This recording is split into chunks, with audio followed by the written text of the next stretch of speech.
puede desplazar un volumen. En este sentido, entonces, el corazón es una bomba muscular que genera presión y desplaza volumen. Entonces, cuando tenemos que evaluar cómo funciona el corazón, lo tenemos que evaluar siempre en términos de presión y en términos de volumen. Y en los siguientes minutos, entonces, vamos a ir evolucionando a partir de estos conceptos básicos a entender un poquito cómo medimos el volumen y los movimientos de volumen y medimos la presión y los movimientos de presión para entender cómo funciona el corazón. Y vamos primero por la presión. Habíamos visto la vez pasada que en una gráfica de presión contra volumen, aquí la vamos a hacer presión contra tiempo, el ventrículo izquierdo empieza la diástole con muy poquita presión. La presión diastólica inicial del ventrículo izquierdo puede llegar a ser incluso hasta 0. Y al final de la diástole, su presión se va a incrementar más o menos hasta 12 milímetros de mercurio. En el momento en el que inicia la sístole, esta presión aumenta de manera exponencial hasta que logra superar la presión de la válvula aórtica y por lo tanto desplazar volumen hacia la aorta. En cambio, la aorta en diástole tiene una presión que está aquí en 80 y que cuando se junta con la presión sistólica que viene del ventrículo puede alcanzar un máximo de 80 para después descender. Y la aorta está haciendo esto todo el tiempo.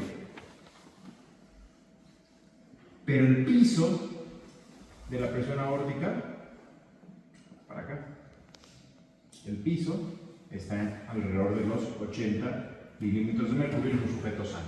Y en el momento de la sístole, cuando se abre la válvula aórtica, las presiones entre el ventrículo y la aorta se igualan durante el momento de la expulsión y después cuando empieza a descender y cruza este valor crítico de 80, la presión de la válvula aórtica hace que se cierre, ya no se comunican las presiones entre el ventrículo y la arteria, por lo tanto el ventrículo puede seguir descendiendo rápidamente su presión hasta volver a alcanzar 0. Decíamos entonces que existe esta fase de contracción isovolumétrica en donde el ventrículo no desplaza volumen, solamente genera muchísima presión en un momento muy corto. Después se abre la válvula aórtica, se comunica el ventrículo con la aorta, desplaza todo ese volumen y cuando se acaba ese momentum o esta inercia de desplazar volumen y empieza a descender la presión, se cierra la válvula aórtica para que la aorta no pierda presión y el ventrículo cae bruscamente su presión. Y esa caída brusca no solamente es una relajación pasiva, sino decíamos también que es un movimiento activo de detorsión que permite el ampliar rápidamente el tamaño de la cavidad para que la presión caiga muchísimo y que incluso sea tan baja que succione, por decirlo de alguna manera, la cantidad de volumen que hay en las aurículas para poder tener una mejor diástole. Y entonces, en este momento en donde el ventrículo cambia muy rápido la presión para poder alcanzar la presión de la válvula aórtica y poder abrirla, podemos ver una de las formas de entender cómo funciona la contractilidad ventricular o cómo se puede evaluar la contractilidad ventricular. Y es a partir de ver cómo cambia en muy poco tiempo la presión. Es la delta de presión, la diferencia de presión, sobre la delta del tiempo. Y esto en términos matemáticos se puede calcular como una derivada, la derivada de la presión entre la derivada del tiempo, la famosa dT/dt, que se calcula por ecocardiografía. Entre más cambie la presión en menos tiempo, tendrás un ventrículo más eficiente. Es un ventrículo que contráctil es mucho mejor, porque puede generar mucha presión en poco tiempo. Es como la aceleración en un coche. La miden. ¿Cuánto sube o en cuánto tiempo tarda de venir de 0 a 100 km por hora? Un coche que es muy rápido, que tiene turbo, pues logra de 0 a 100 en 8 o 10 segundos. ¿No? Un corazón que es muy eficiente logra hacer una delta de presión muy importante en muy poquito tiempo, y eso se mide a través de la derivada presión del tiempo, y es uno de los marcadores de una de las funciones básicas del corazón, que es la función de contractilidad.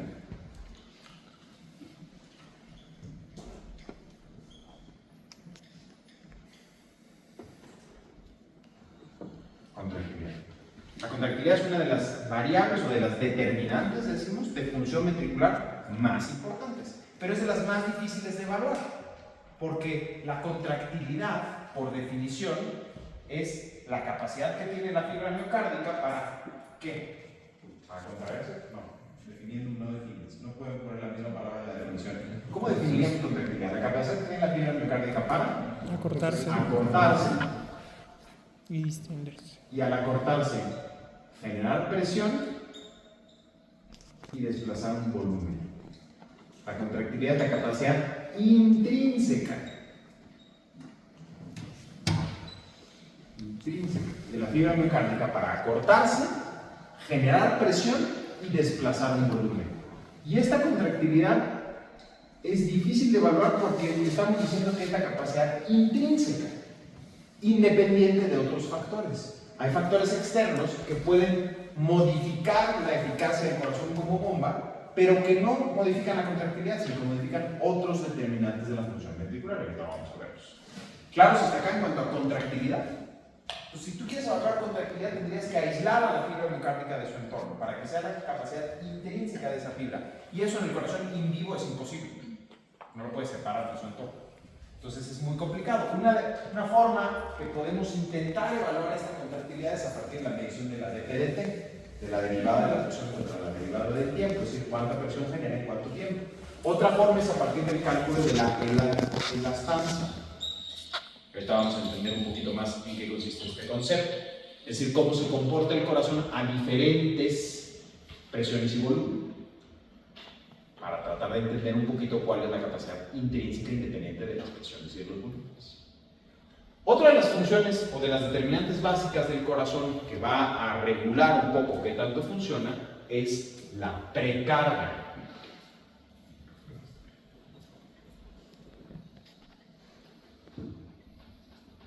La precarga. Tradicionalmente hemos entendido la precarga desde la escuela de medicina. Seguramente ustedes hoy cuando piensan en precarga piensan en volumen. Incluso se dice en los hospitales, no, a este paciente le falta precarga, pásale una carguita de volumen. Súbele a las soluciones porque le falta precarga. Lo hemos conceptualizado siempre como volumen y como retorno venoso. Pero en términos fisiológicos, en realidad la precarga no es volumen. La precarga se mide en longitud. Es el grado de estiramiento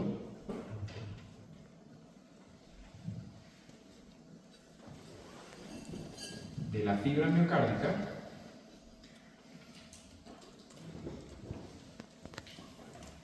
al inicio de la contracción.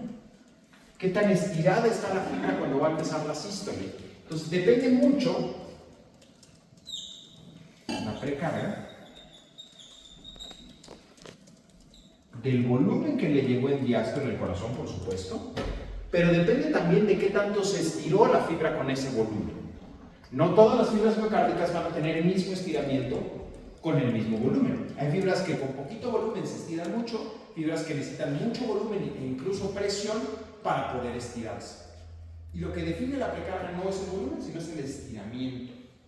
Yo pongo un ejemplo muy frecuente en los estudiantes de pregrado para entender este concepto, y es los globos. Ustedes seguramente han comprado globos alguna vez en su vida para diferentes eventos. Y hay globos muy malos y globos muy buenos, de peor y mejor calidad. Los globos muy delgaditos, muy malos, que se rompen muy fácil, tú los inflas, con poquita presión con que los infles, pues es un globo gigantesco. En cambio hay globos un poco más elegantes, digamos, metálicos, más gruesos, que necesitan más presión para poder inflarse. Entonces, la fibra miocárdica de un paciente puede ser muy fácil de distender o puede ser muy compleja de distender, dependerá de la masa ventricular, del grado de compliancia que tenga esa fibra, la cantidad de tejido fibrótico que haya alrededor del miocardio, de muchos factores. Por eso la precarga no es igual en un paciente y otro. Y esto es algo que frecuentemente, por ejemplo, en las terapias intensivas no lo logran entender también. Dicen, no, es que a este paciente le falta más precarga, pero ya está sobrecargado de volumen. Está congestivo, tiene un Dexus muy alto, ¿no? ¿Cómo le voy a pasar más volumen para que tenga precarga? Probablemente ese paciente necesita más precarga porque tiene hipertrofia. Un paciente, por ejemplo, que ha vivido con estenosis aórtica durante 20 años y de repente entra a cirugía, cuando está en el posoperatorio, ¿tú crees que con poquito volumen ya se va a lograr precargar? Pues no, ese paciente necesita más presión porque su fibra miocárdica está hipertrófica. En cambio, tal vez un hombre de 20 años que llega por una apendicectomía, le pasas un poquito más de volumen y ya sobrecarga su precarga, sobrepasa su precarga porque su fibra es muy distensible. Entonces, con poquito que le pases de volumen ya tiene suficiente precarga. ¿Y por qué la precarga se mide en estiramiento? ¿Por qué utilizamos este término? Porque en realidad, cuando en la fisiología evaluaban la precarga muscular, lo que hacían era un experimento clásico. Ponían aquí un tripié agarran un músculo, normalmente utilizaban los gemelos de la rana, los gastrocnemios de la rana, o las ancas de la rana, son músculos grandotes. Y entonces le ponían una regla de este lado. Y medían qué tantos centímetros se contraía este músculo. Entonces tenían por aquí un estimulador, estimulaban al músculo y veían qué tanto se contraía. Y después le ponían una carga, una pesa, de 1 kilo por ejemplo, para estirar la fibra y la ponían a contraerse. Y entonces se daban cuenta que entre más grande era la carga que le ponían antes de la contracción, más distancia recorría la fibra. Entre más la estiraban antes de contraerse, más fuerte se contraía. Y eso es la famosa precarga, la carga que le ponías antes. Todas las fibras musculares tienen este mecanismo. Entre más la estires, más fuerte se contrae. En el caso del corazón, eso fue graficado por dos fisiólogos americanos, Frank y Wilson. Y lo que hacían era hacer la gráfica de estiramiento contra fuerza de contracción. Decían, a mayor estiramiento, mayor fuerza. Y después, incluso Frank y Starling, hicieron una determinación del grado de estiramiento para alcanzar la fuerza en el corazón in vivo, y lo que veían era que esta gráfica se parece mucho, pero en realidad en el corazón in vivo es un poco más así.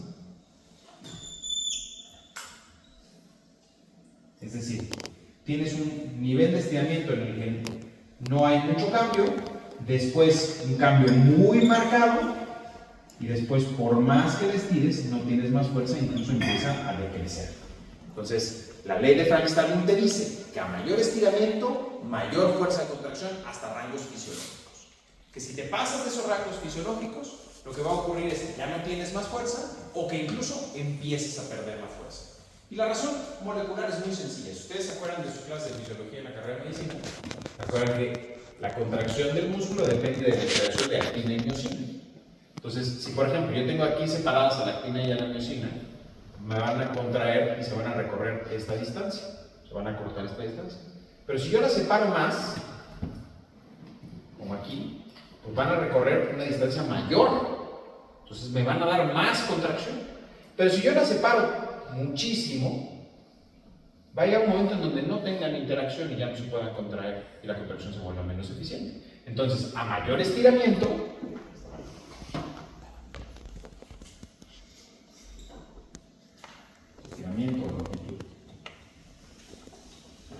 yo la estiro más, voy a tener más fuerza, la estiro muchísimo, ya no cambia, y la estiro muchísimo y se pierde. La precarga obedece esta ley de Frank-Starling, donde a mayor precarga, mayor fuerza de contracción hasta rangos fisiológicos. Un corazón, para que funcione bien, necesita estar bien precargado. Si yo lo precargo un poquito más, funciona todavía un poquito mejor. Pero si yo lo precargo demasiado, ya no voy a tener mejor contractilidad, incluso la voy a perder. ¿Vamos claros aquí? Entonces, la precarga entonces no es únicamente volumen, es estiramiento. El estiramiento depende del volumen y la presión con la que se llene y del grado de confianza que tenga la máquina. Y la última de las determinantes de la función ventricular que nos falta es la famosísima poscarga.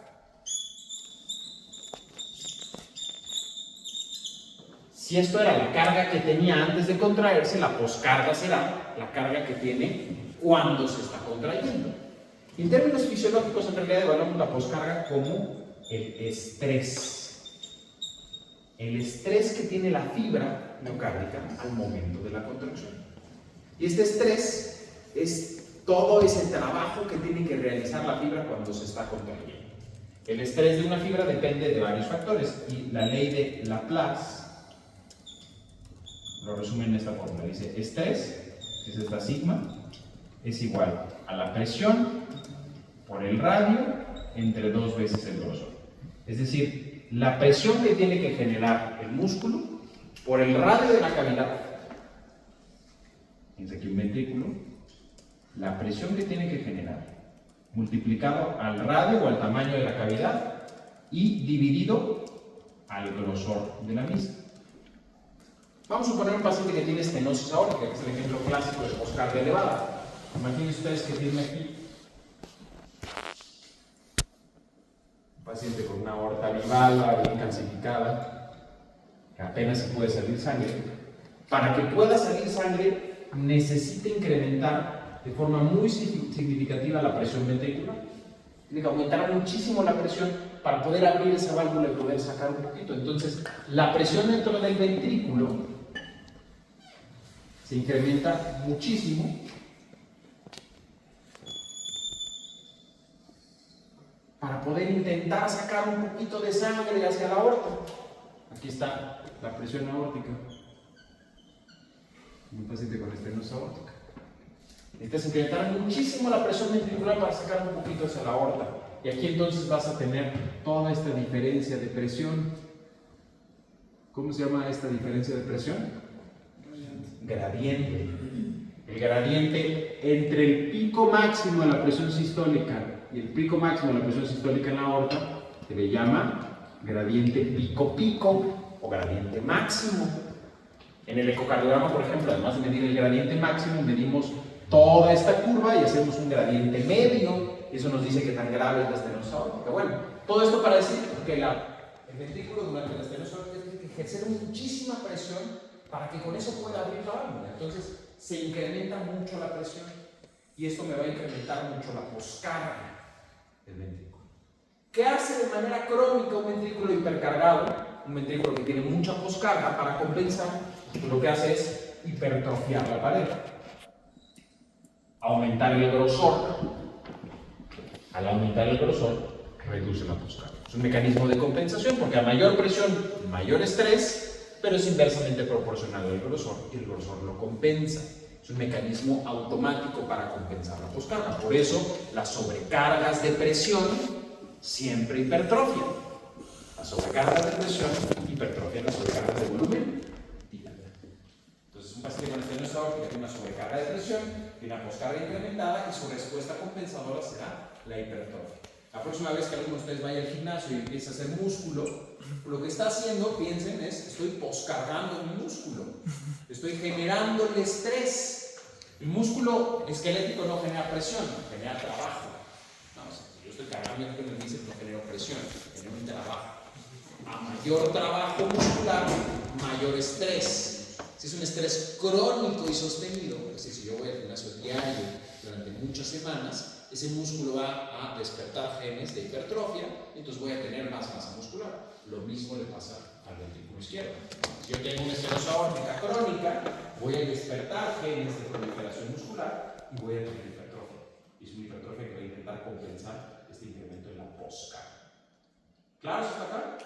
Entonces, si ustedes tuvieran que decidir cuáles son las mejores variables para tener un corazón sano, dirías que lo mejor sería un corazón feliz, digamos, tendría una precarga pues lo más alta tolerable posible, una contractilidad normal y una poscarga baja.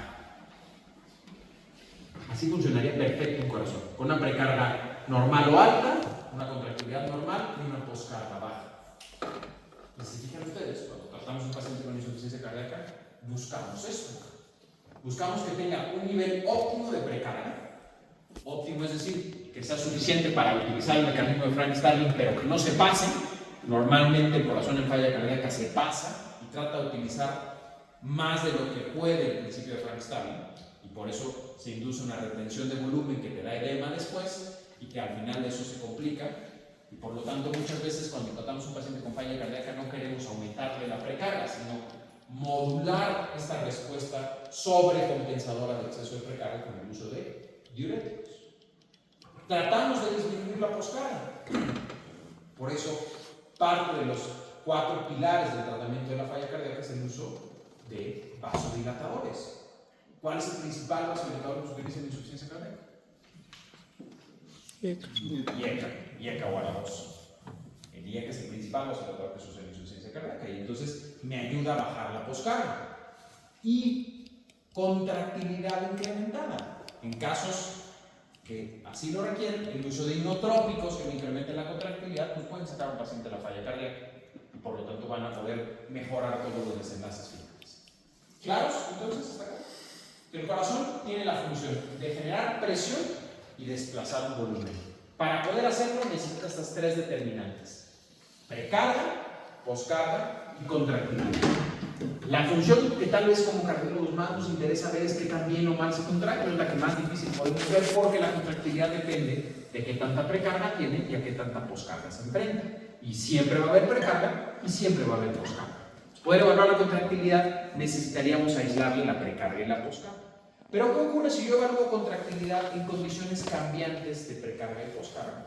Puedo entonces determinar cómo se comporta ese corazón a mayores niveles de precarga y a menores niveles de poscarga y así calcular un valor que se llama la elastancia. La elastancia sería una manera de poder evaluar contractilidad intrínseca, otra les decía la de PDT. Hoy, por ejemplo, por ecocardiografía, la medición de la deformación global y longitudinal, el strain, me permite inferir la contractilidad por el movimiento de contracción que hacen las fibras musculares durante sístole y de alguna manera estimar de una mejor forma la contractilidad. Pero prácticamente todas las mediciones de función ventricular que conocemos y que utilizamos en la clínica se basan en volumen. Prácticamente todas. ¿En qué tanto volumen saca el corazón? ¿Y qué tanto volumen saca? Depende de cuánto tengo de volumen telediastólico. ¿Se acuerdan? Decíamos, el volumen telediastólico es el momento del ciclo cardíaco en el que más volumen hay dentro del ventrículo. Y finalmente, el momento en donde menos volumen tengo en el ventrículo es el volumen telesistólico. Si yo al volumen telediastólico le resto el volumen telesistólico, ¿qué me queda? ¿Hacia dónde se fue este líquido? De todo lo que tenía al final de la volumen latido. Le quito lo que me quedó en la sístole, ¿hacia dónde se fue? El volumen latido, o lo que es lo mismo, volumen sistólico, lo que saqué en la sístole. Una forma de evaluar qué tan bien funciona mi corazón pues es medir el volumen latido. Pero eso es injusto porque el volumen depende del tamaño de cada uno de los pacientes y podría ser muy variable. Y entonces, para tener una medida un poquito más subjetiva, utilizamos la FEI. La fracción de expulsión del ventrículo izquierdo, como ustedes saben muy bien, es la fracción o la proporción de mi volumen telediastólico que expulsé en el latido. Volumen latido entre volumen telediastólico.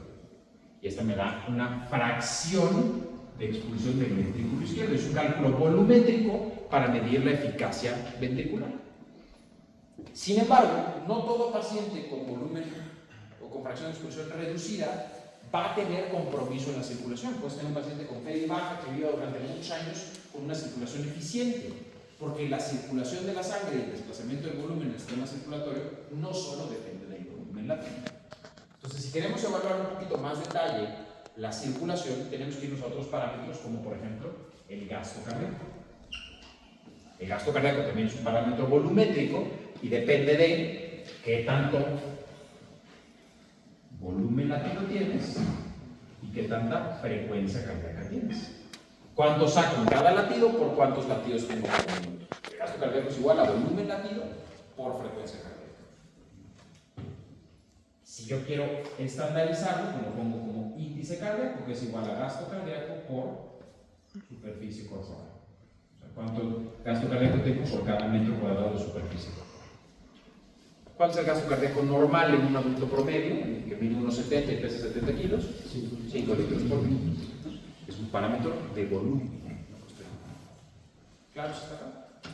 Entonces, si yo tengo que evaluar qué tan eficiente es la circulación, qué tan eficiente es la capacidad que tiene el corazón para mantener la circulación, pues me voy a parámetros volumétricos. Y aquí vamos a hacer un esquema básico de cómo funciona el sistema circulatorio.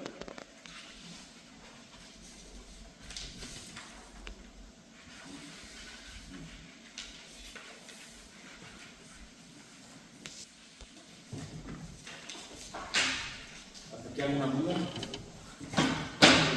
Bueno, vamos a suponer que tenemos aquí al ventrículo izquierdo, sale la sangre por la aorta, da la vuelta por todo el circuito y llega a un capilar.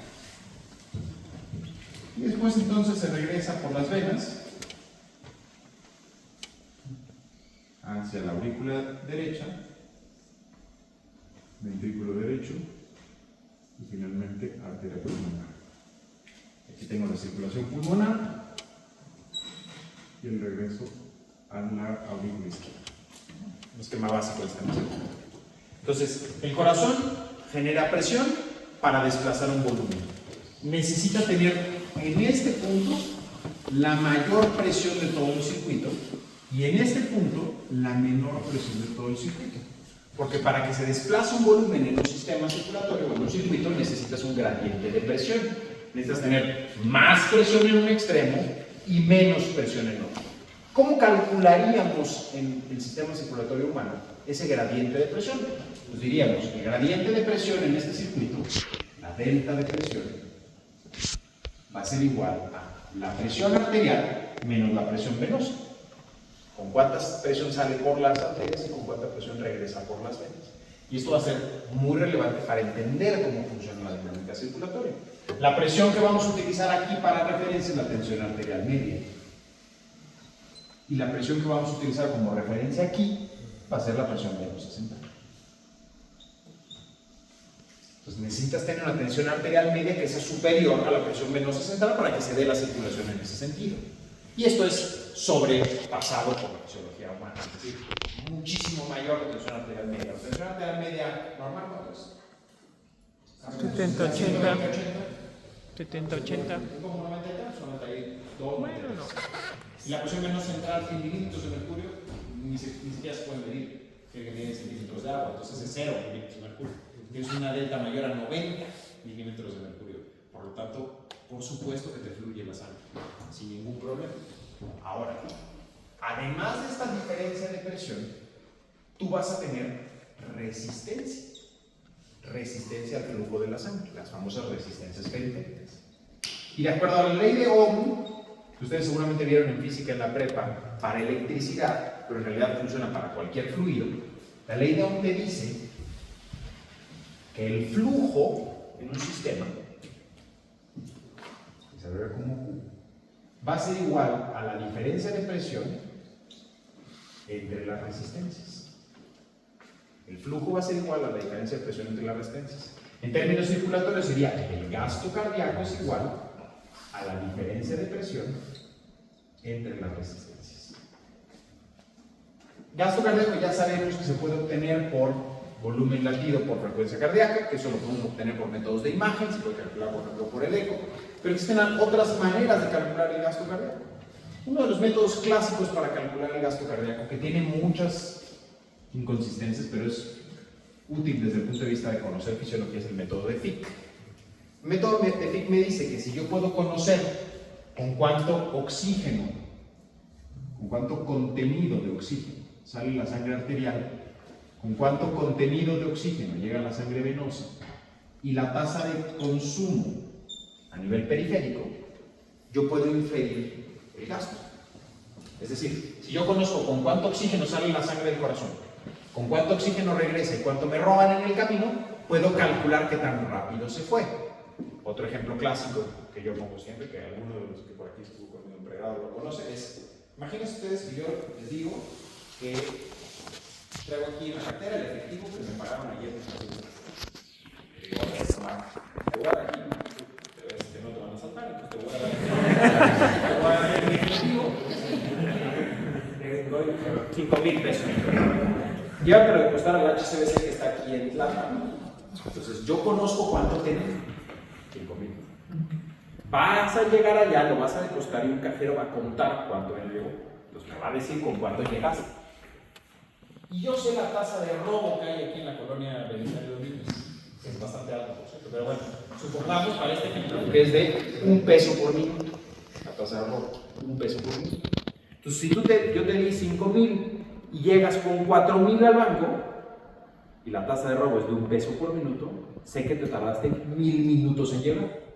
Entonces, que no solo fuiste a hacer el robo, sino que aprovechaste y te pasaste por un café, y te marcaste un rato y no sé qué, y llegaste para acá.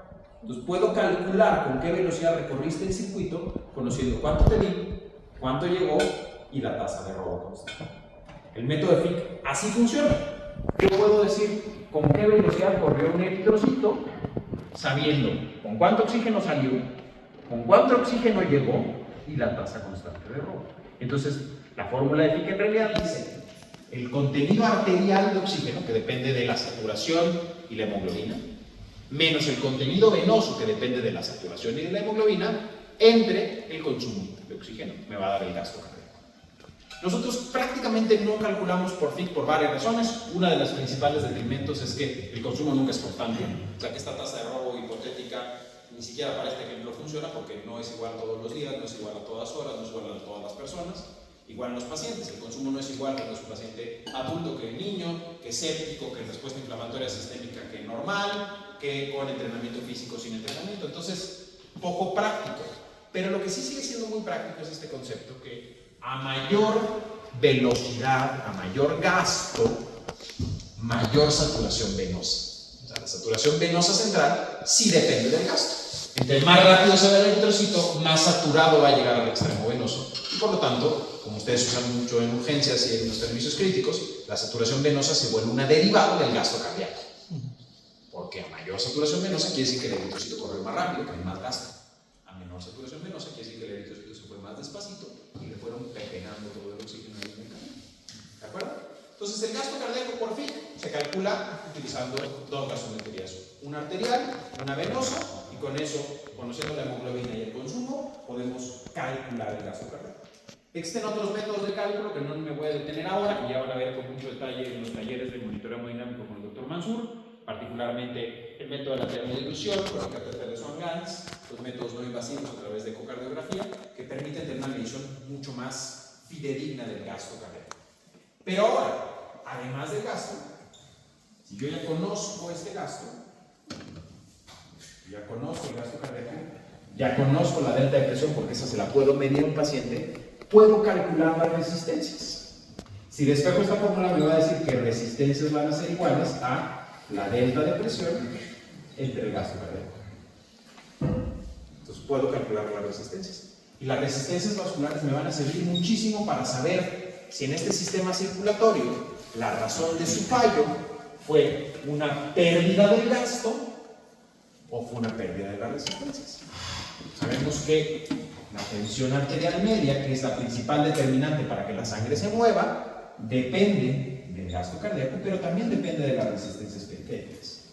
Y por lo tanto, podrías tener una falla en el gasto, como sucede en el choque cardiogénico, pero también podrías tener una falla en las resistencias periféricas, como sucede en el choque séptico, etc. Las resistencias vasculares sistémicas se calculan así: delta de presión entre gasto cardíaco. Podría ser para resistencias vasculares pulmonares, gasto pulmonar, igualito, la delta de presión pulmonar entre el gasto pulmonar, y también te van a dar las resistencias pulmonares. Ahora, más importante que el cálculo es entender que las resistencias vasculares tienen varias determinantes fisiológicas. ¿Alguien de ustedes se acuerda en fisiología básica cuál era el principio que explica las resistencias vasculares sistémicas? ¿La ley de Laplace? No, Laplace es la del estrés. La ley de Poisson. La ley de Poisson te dice cómo funciona la resistencia vascular sistémica. La ley de Poisson te dice que la resistencia es directamente proporcional a el espesor o la densidad o la viscosidad que tiene el líquido que estás transportando, pero 4 veces el radio. Es directamente proporcional a la cuarta potencia el radio. Prácticamente las resistencias son iguales al radio a la cuarta potencia por la viscosidad del líquido, que es una letra griega, pero ahora no puedo dibujar con claridad. Pero es la resistencia a la cuarta potencia. Es decir, el principal determinante de las resistencias vasculares sistémicas es el radio del vaso a la cuarta. 4 veces el radio. No 4 veces, sino a la cuarta potencia. Radio por radio por radio por radio. El principal determinante. Es decir, el grado de vasodilatación o vasoconstricción que tenga esa estructura es lo más relevante para definir las resistencias vasculares sistémicas.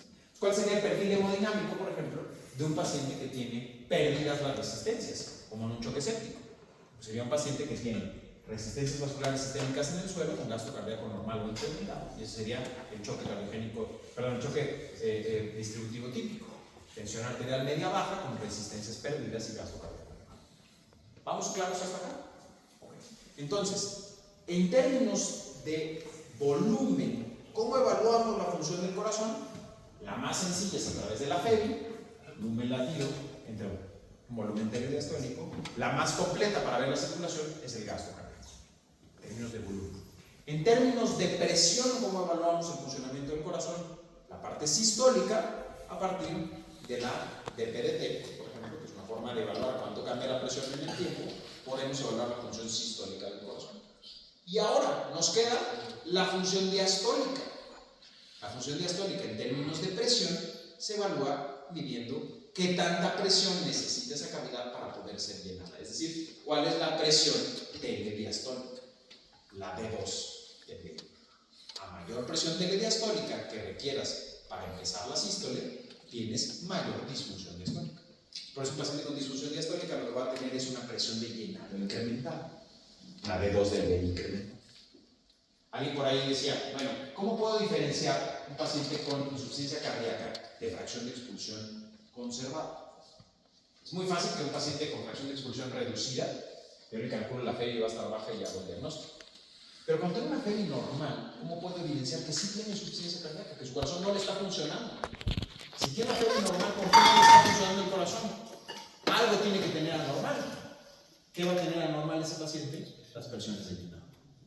Para poder mantener esa FEBI, necesita presiones de llenado incrementadas. Entonces es forzoso para el diagnóstico de insuficiencia cardíaca con fracción de expulsión preservada tener evidencia de incremento de la D2 del vehículo. Forzoso incremento de la presión telediastólica, incremento de las presiones de llenado. Evidentemente, esto se vuelve complicado, porque ¿cómo le harían ustedes para medir la presión telediastólica del ventrículo izquierdo? ¿Cómo podríamos medirlo con precisión? Con un catéter invasivo. La única manera sería meter un catéter retrógrado por la aorta, hacerlo pasar por la aorta, dejarlo en el ventrículo y medir las presiones durante el ciclo cardíaco. Sería la única manera. Hacer cateterismo arterial retrógrado se hace, nosotros en la electrofisiología lo hacemos mucho para poder tener acceso a vías accesorias izquierdas, para poder tener acceso a taquicardias ventriculares, pero tiene un cierto grado de riesgo. Es un catéter arterial, estás manipulando el ventrículo, puedes tener riesgo de trombosis, puedes tener riesgo de lesión vascular. Solamente para medir una variable y hacer diagnóstico creo que es poco eficiente. ¿A alguien se le ocurre alguna otra manera de inferir la D2 del VI invasiva, pero que no sea con cateterismo izquierdo? Es con la presión capilar pulmonar. Si yo puedo meter un catéter venoso, que es menos riesgoso, como el Swan-Ganz, lo logro pasar a un capilar pulmonar y dejarlo atorado en el capilar pulmonar.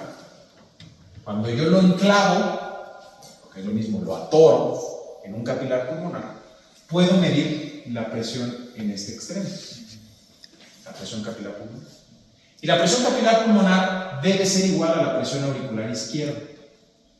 Y en diástole, la presión auricular izquierda y la presión ventricular se igualan.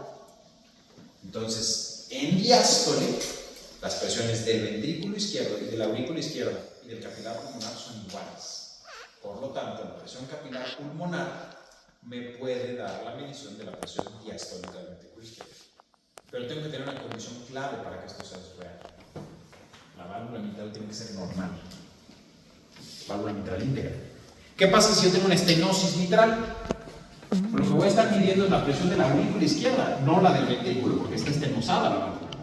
¿Qué pasa si tengo una insuficiencia mitral? Pues también voy a tener cierto grado de contaminación de la medición, porque voy a tener todo el reflujo mitral en sí. Entonces necesito tener una válvula mitral intacta para que esto sea real, pero puedo estimarlo. Puedo tener una D2 del VI estimada por presión capilar pulmonar. Entonces, en ausencia de estenosis mitral, la D2 del VI es igual a la presión capilar pulmonar. Y por lo tanto, puedo tener el valor de las presiones de llenado del ventrículo con un catéter de Swan-Ganz, que además me va a dar muchas otras variables. Me puede dar presión de la arteria pulmonar, me puede dar presión del ventrículo derecho, me puede dar presión venosa central, me puede dar gasto cardíaco por termodilución, me puede dar temperatura, muchas otras variables, incluyendo la presión capilar pulmonar. Pero si no le quiero meter un catéter al ventrículo, por el eco. ¿Y cómo lo mide el eco? ¿Cómo mide las presiones de llenado del eco? Por los glucogramas transmitrales en diástole, por la forma en la que fluye la sangre en diástole por la válvula mitral. Evidentemente, si yo tengo más presión de llenado, tengo más dificultad para el vaciamiento de la aurícula en diástole. Entonces, puedo estimar que mis presiones de llenado están incrementadas. Si no tengo eco, si no tengo manera de medirlo con un método de imagen, ¿qué otra forma puedo tener para demostrar que están incrementadas las presiones de llenado?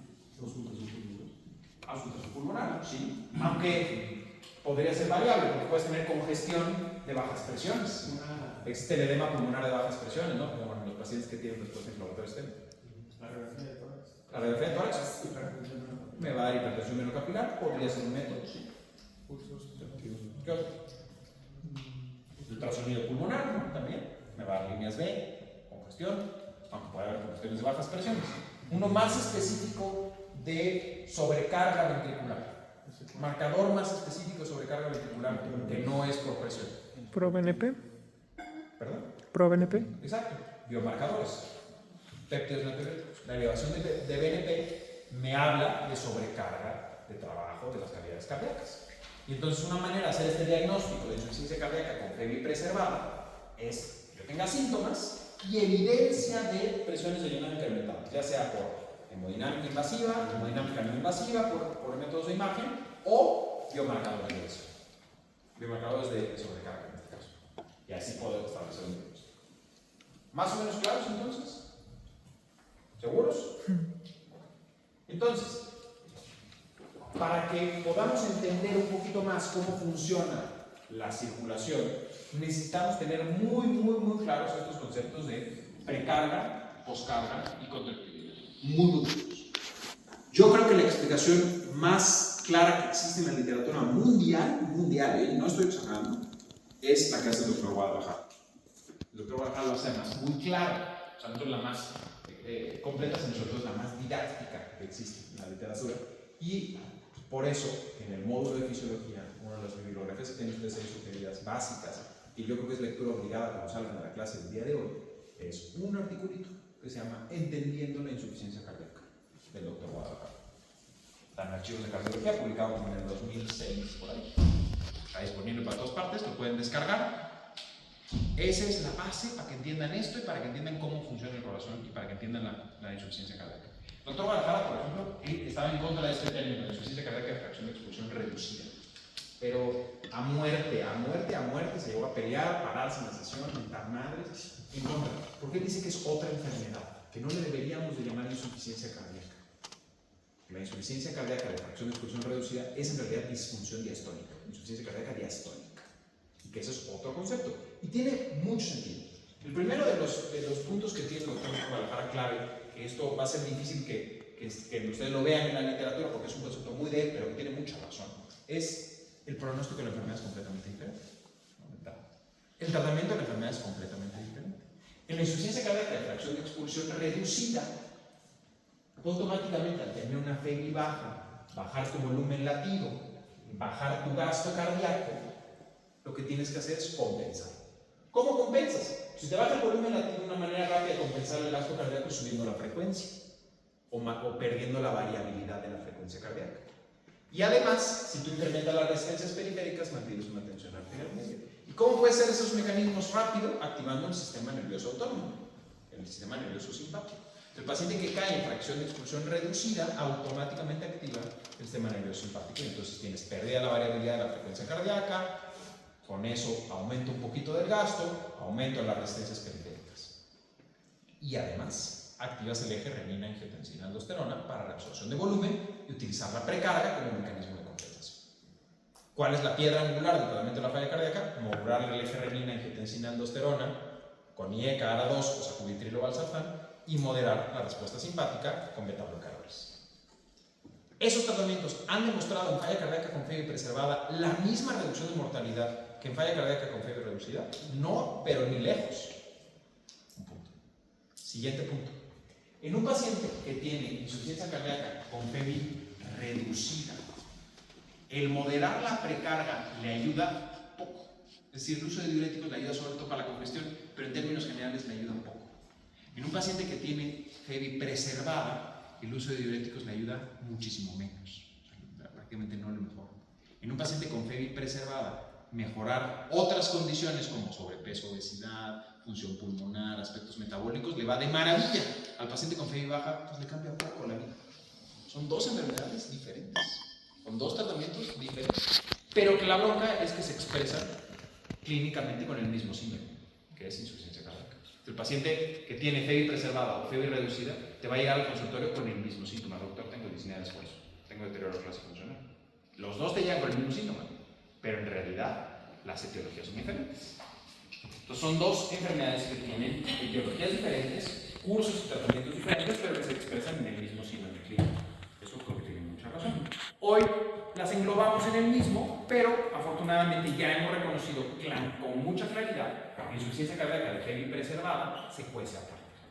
Tiene otros tratamientos, tiene otros pronósticos, los ensayos clínicos que le aplican a una no le aplican a la otra, y los grandes beneficios que hemos visto con una no los vemos con la otra.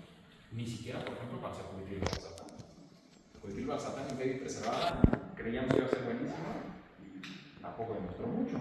DAPA parece que sí funciona para todo, porque DAPA es como el nopal, funciona para todo, pero, o bueno, y el SGLT2 en general, pero la mayoría de los tratamientos que nos dieron mucha luz en fiebre conservada, en fiebre reducida, no nos da para fiebre. Entonces, es un concepto que está evolucionando. Y el doctor Guadalajara hace muchos años ya lo comentaba desde el punto de vista de la fisiología. Entonces, ustedes leyendo este artículo se van a dar cuenta de estos conceptos básicos, que además,